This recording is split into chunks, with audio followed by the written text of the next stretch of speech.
Keys to the city, baby. When you see us, so you know you really viewing greatness in the making. Double up on facts we stating. Podcasting, cruise control, city, state, the nation. So what you saying, what we saying, prime information. Facts, keys to the city, we unlocking the statements. Streaming every Friday. Hello, everyone. We are back. Another edition of Keys to the City. I am the host, Trevor Keys, alongside the big brother, T3 Ted Keys. You can follow us on all social media platforms at Keys to the City. Ted, I can't remember the last time that I came into an Eastern Conference Finals where I was anxious. I was anticipating a legendary series, a classic series. If anything that we've seen in the first four games, it's been anything but that. The complete opposite of what we've seen in these first four games. Now, we're going to talk specifically today on just the Eastern Conference. I know people might be, well, what about the Western Conference Finals? Well, if you haven't watched, the Golden State Warriors are 48 minutes away from, once again, going back to the NBA Finals. So we'll see what happens tonight in Dallas, but Dallas has their hands full.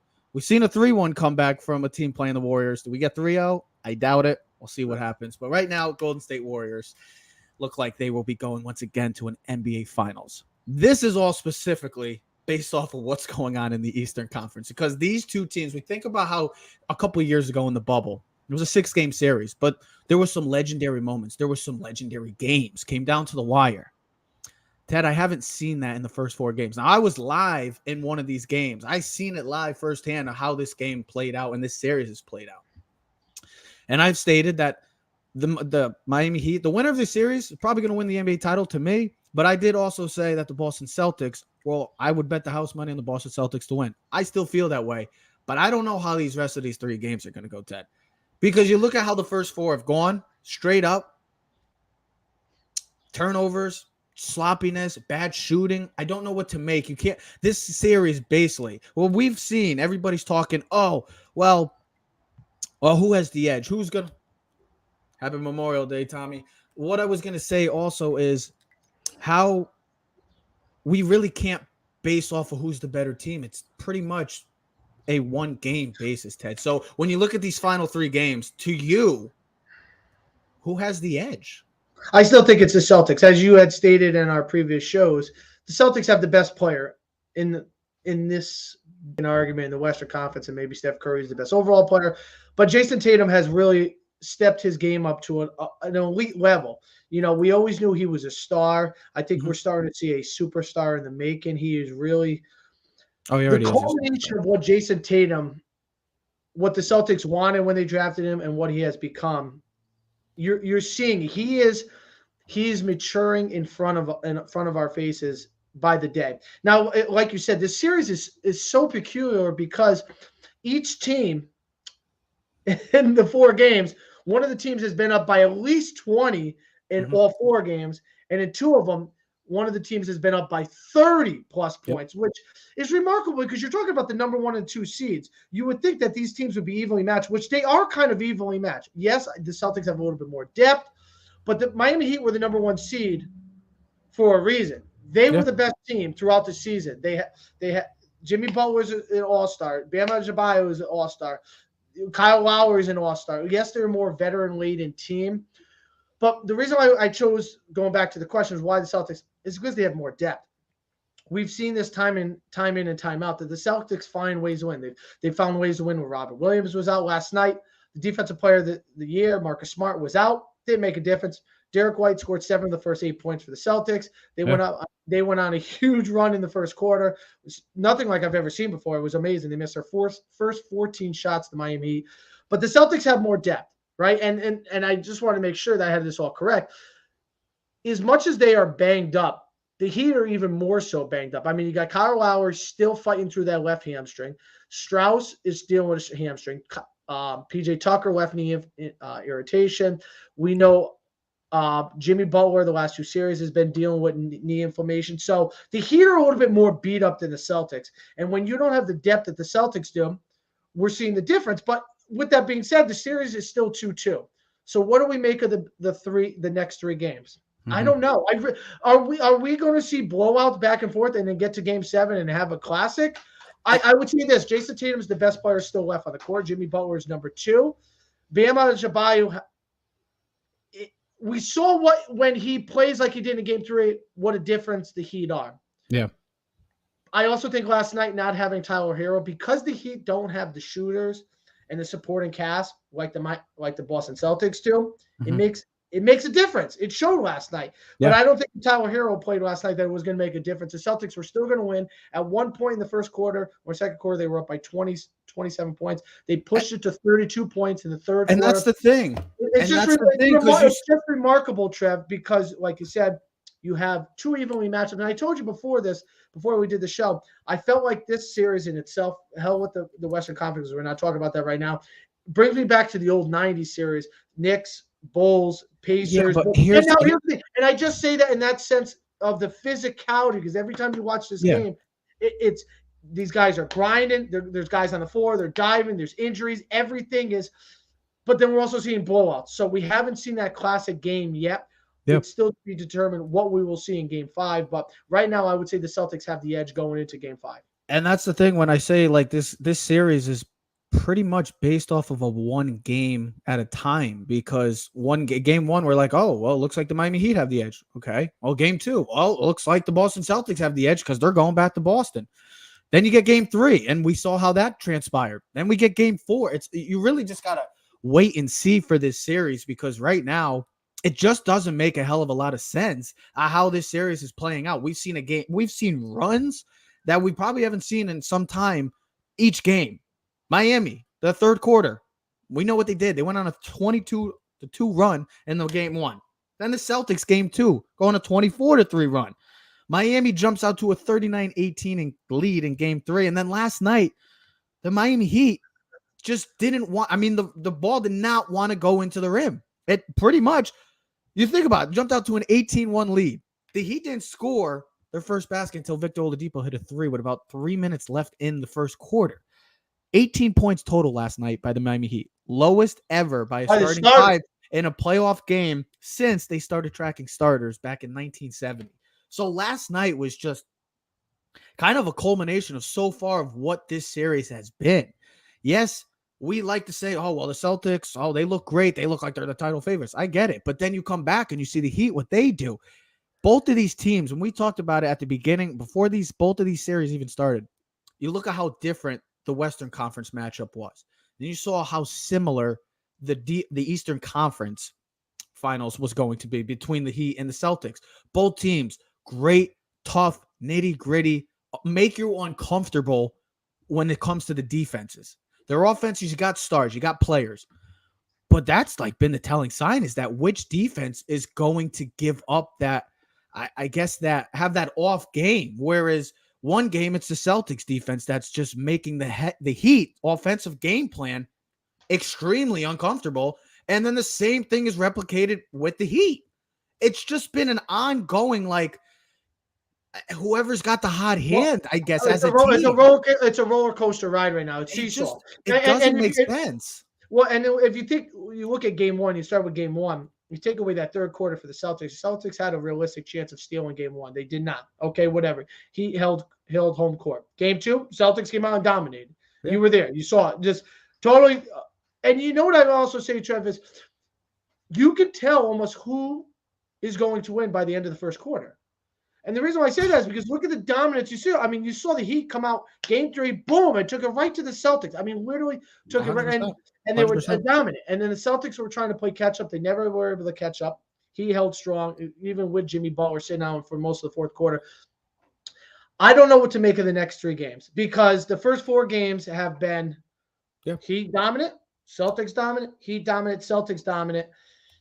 Like, one of the guys said, and I'm repeating myself, each one of these teams had led by 20 points at one point or another in each of the 4 games, and 2 of the games they've led by at least 30 points. That's remarkable to think about. We're in an Eastern Conference Finals. We got the number 1 and the number 2 seeds. We got 2 teams that, if you think about, are built very similar. Hard-nosed, physical-minded teams, defense. One coach in Eric Spoelstra, we know what type of coach he is. He's always in the running for Coach of the Year. We have another Celtics coach first year, but we know what he brings to the table. Celtics are 5-0 this. That's that higher. You look back at that. You look at coming that off a hire, loss. Brad Stevens with the hire of Amen Adoko. Well, and Brad Stevens has done his part. I mean, I know. Robert Williams being on the court for the Celtics is such a significant upgrade because it allows Al Horford to body Bam Adebayo. It allows him to get out and stretch the floor. Robert Williams gives that protection in the paint. And listen, Al Horford's been an unsung hero in this playoffs. So you could say the playoffs because he really has. Even in the series before this, matching up against Giannis. That's what I'm saying. This entire playoffs, he's been like that. So what do we make of the next 3 games? Right? What do we make of the next 3 games? Who's the healthiest, really? I mean, there's 1 day of rest between these 2 games, so it's not like you're getting much rest. The Heat will have the advantage of playing in the home court. We know what home court advantage does. What the series? Both teams have won on the road. Both teams have won one. I would say this. We'll go back to the original question. Who has the edge going into Game 5? It's got to be the Celtics because they have more depth. They have the better talented team, and they have the best player right now in the series. Listen, if Jimmy's fully healthy, maybe Jimmy's the best player on the court. But right now, Jason Tatum is the best player on this court, and he has proven it. But you know what? He did Game 3, though. He didn't really show up. So who shows up? What team? And that's another thing is that you've seen how this series is played out. Game 3, Jason Tatum had a stat line of 10 points, 3 of 14 shooting last night or the other night. Jimmy Butler had the same exact shooting line last night. And I know he's been dealing with injuries, and we talked about it. The names that have been dealing with the injury bug throughout this postseason for both teams. Jimmy has been, this started in this series with the knee inflammation. Marcus Smart has been dealing with an injury. Tyler Hero with the groin. Looks like, I don't know if he's going to be playing for the rest of the series because that's something you got to monitor. Jason Tatum had his stinger in Game 3. Lowry's been dealing with the lingering issue. And I think the biggest injury that it could impact the rest of this series and maybe the entire playoffs is Robert Williams. I watched him last night, man. That man is a difference maker. I know he doesn't bring the 7-foot height, but he's got the we don't need to. He's got athletic. I know he's got the wingspan, he's got the length, and the thing is that we just talked about Bam Adebayo, how dominant he was in Game 3 and one of his better games in postseason history. Robert Williams was not there. Exactly. And when he played last night, you didn't see that same aggressiveness from Bam. So, and that's the same thing I also see with Jason Tatum. Now, don't get me wrong. Tatum has been delivering, but he's had moments where he has looked anemic. I noticed where he was getting guarded by Max Strus, Tyler Hero at times before. He's gone against weaker defenders where he takes advantage of them because he's a great offensive talent. But when he's getting guarded by PJ Tucker, it's a little different. It's kind of like how Bam is when Robert Williams. When Bam is going against a weaker defender like he was in Game 3, like maybe Horford at times, he takes advantage of it. But when he has a guy like Robert Williams and that presence that Robert Williams has brought to the Celtics, and if he could stay healthy, that's why one of the big reasons why I believe this team is still going to win this series and is still going to win the NBA championship. Because Robert Williams' impact, kind of like Draymond Green for Golden State in the sense of his defensive paralysis and his aggressiveness in the interior. And if he can stay healthy, and I did see him limping a little last night, but if he could stay healthy, Ted, this Celtics team has a legitimate shot. It's just right now, looking through the first 4 games, I don't believe that there's great confidence in you can say, yeah, the Celtics are going to win Game 5. Do we believe that? Oh, yeah, the Miami Heat are going to win this. Do we believe that, though? That's the questions we have to ask ourselves about this series. Yes, there's still 3 games left. It's a 3-game series right now. Could be 2 games. We don't know how Game 5 is going to play out. And I know that gets people excited. But with the way this series has been going on for the first 4, it's been anything but exciting. Because, like you said earlier, Ted, the game has been pretty much, answered within the first... last night's game was over in the first 10 minutes. The Celtics game, Game 3... felt like the game was already over, even though the Celtics made the miraculous comeback and almost won the game. You almost felt like the game was over. Game 2 was okay, it was 70-45 at half, and you're like, this game's over. You just felt already like the game was over. I know Game 1 was different, but you just get that feel that Well, that's what I was saying. the first 10 minutes really dictate the rest of the 38 minutes. You almost knew by the end of the first quarter and going into the second quarter what type of game you were going to see. I mean, and in game 3, even here's the thing: Marcus Smart gets hurt, Jason Tatum get hurt. I mean, you didn't know what to make of this. No, listen, this is go back to old WWE, man. Last man standing match. Whoever's the last man standing to survive. Listen, you called this a war. You called this a war. That's the thing. And I was kind of like, I don't know if this is a war. Is really not a war. Is a back and forth action. Dude, there's a war. These guys are physically going at each other, beating each other up. And you named. I mean, there's 8 guys you can name on the injury list, questionable every night. Tatum, Smart, Robert Williams, Strauss, Lowry, Jimmy Butler, Tyler Hero, PJ Tucker. I just named 8-9 guys that are dealing with injuries. I know. And the only thing I would say that helps the Celtics is that they have more depth right now. They have more depth, and they've proven they can win without Robert Williams. They've proven they can win without Marcus Smart. The Miami Heat have not been able yet to prove that they can win without their guys.